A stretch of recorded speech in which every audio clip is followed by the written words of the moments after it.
Fuck the story, I want the experience. You know? No. Well, you will. How so? What?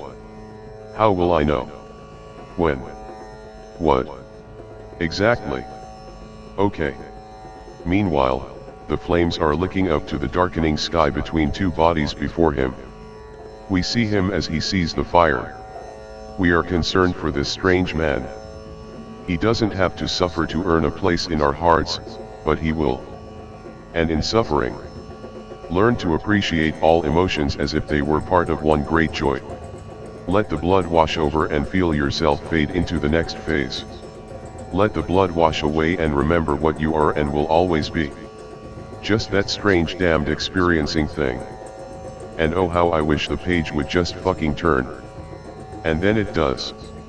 God help me. Here we go. Why does a bad thing happen to a good person? Because there is no such thing as a good person. All fiction is science fiction. There are no aliens. There is no other. We are all creatures of the cosmos. We are making all of this up. Every day we wake up and decide to agree with the bullshit other people feed us, then we recreate the whole lie. What lie? The lie of society. And how is society a lie? It's a lie because there is no society, there is only people. We aren't unified in any way but that we have all been raised in a group with group ideas and ideals, and we stay because we are afraid to leave or we don't know how to give it up, or because we want to be comfortable. But there's nothing wrong about wanting to be comfortable. Or with being afraid. Not wrong, just not right either. Relative comfort is what we have in common, not our morals. I think our morals have a lot to do with our comfort. Some of us.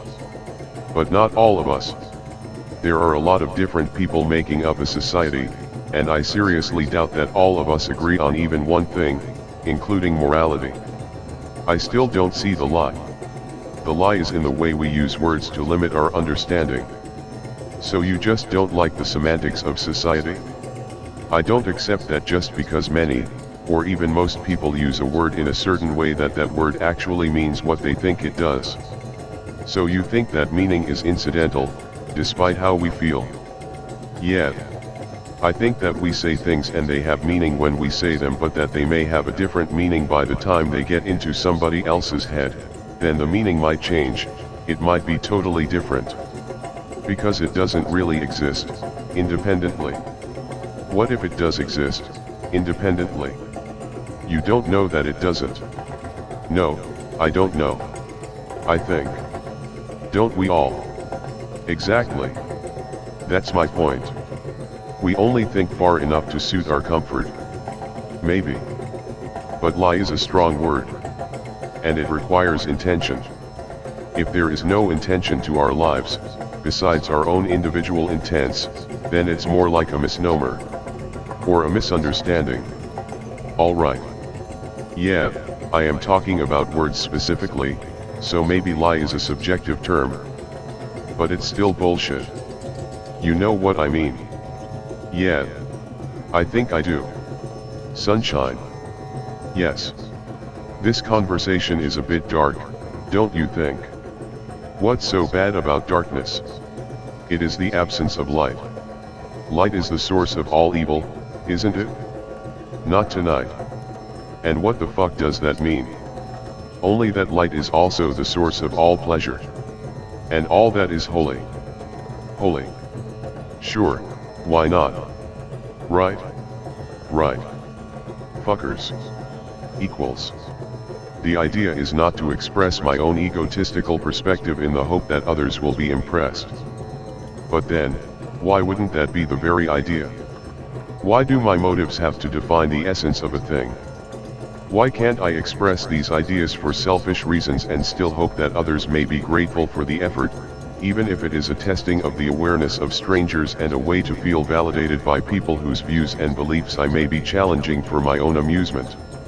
Crossing lines I think are imaginary. Being proactive in a socially accepted manner while understanding the risks of enticing disturbed minds and aggravating and disturbing others. At some point and with enough awareness, every single person must answer the question, What is your personal stake in all of this? How far are you willing to go in order to express yourself to others? How much are you willing to risk, and how much do you want others to risk to meet you there? I will risk everything because my experience affords me the luxury of hoping that I will not cause suffering with my expression of my ideas concerning existence. I am very afraid. I am selfish. I am motivated by a need to not be responsible. But this does not mean that I am responsible. Who makes those kind of rules? Not me. Not for you, I don't. Do you expect me to accept yours? I want to provoke thought and discussion.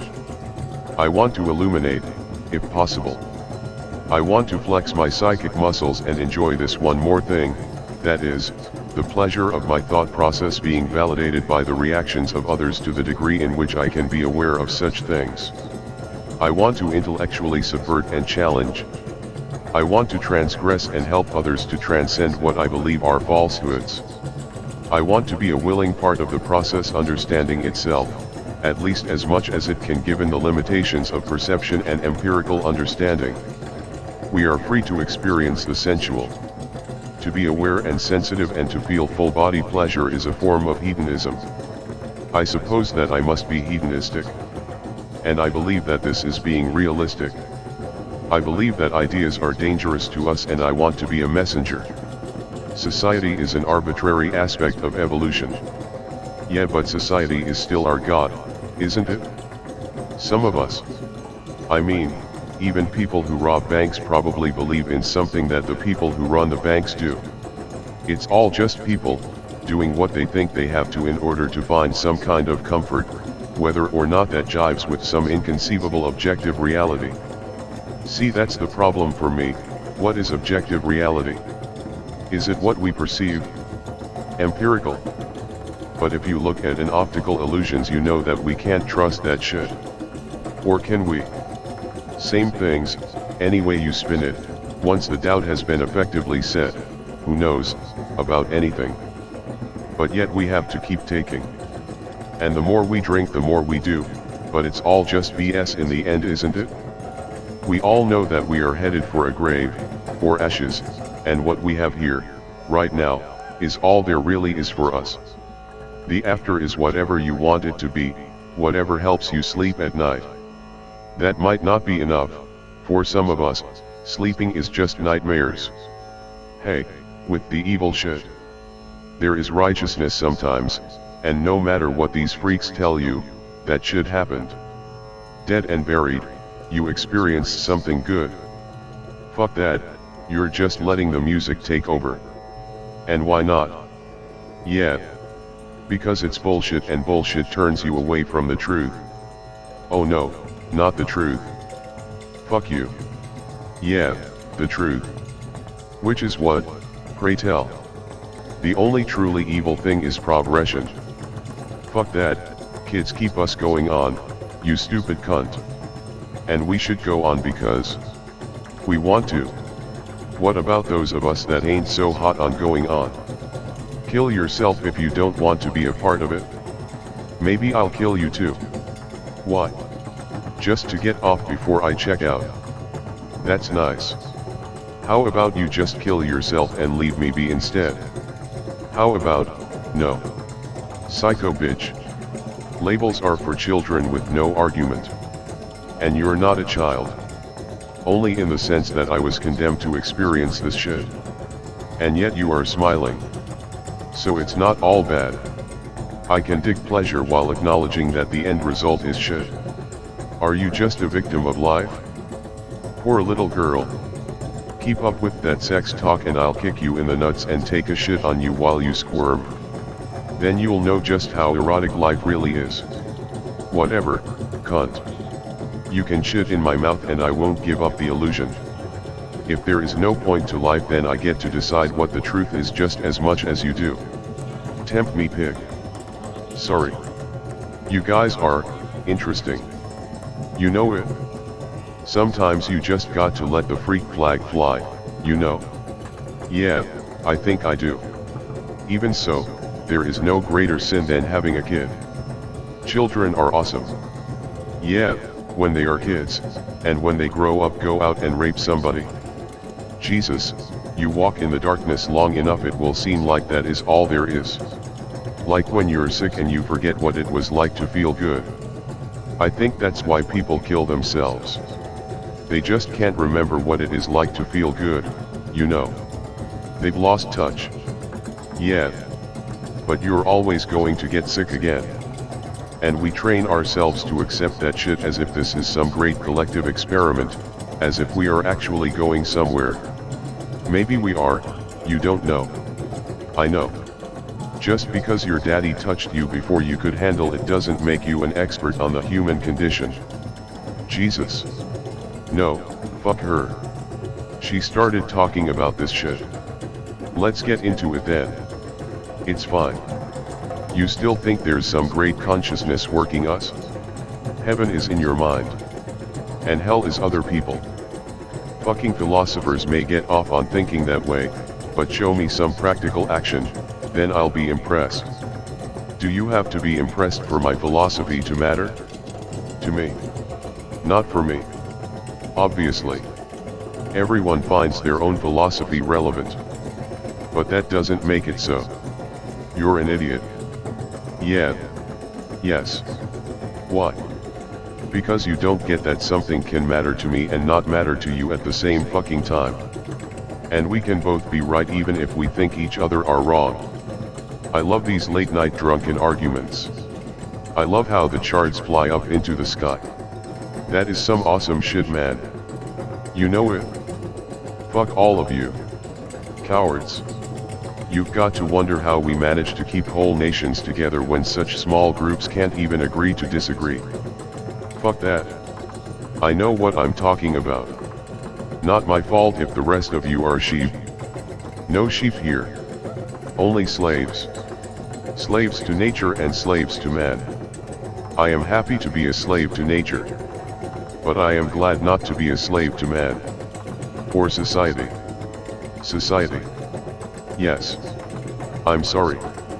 Stop apologizing. Okay, I'm not sorry. What if society is only held together by delusions? But maybe society is a fantasy that we tell our children, not because we think they need to hear that shit, but because there is something behind us, something that we can't even observe yet, that is pulling our strings. There it is. What? Keep going. Okay. I think that we bitch and moan, and argue, because we have to. The words are not the point, the meaning in words is what we find there because we have been conditioned to. The point is whatever the things behind us are doing. They move and we talk, we act. But all the while we just perceive the things we say and do as if they are independent when they are just the repercussions of other, more mysterious movements in the cosmos, with or without anything we could recognize as a conscious intent. We are just the after effect of something else entirely, and yet we perceive things as if they make some kind of other sense, a sense we have adapted to understand which has no actual relationship to the ultimate cause. That is what I am talking about, people. What? You don't fully get it yet, you're still working all of this out.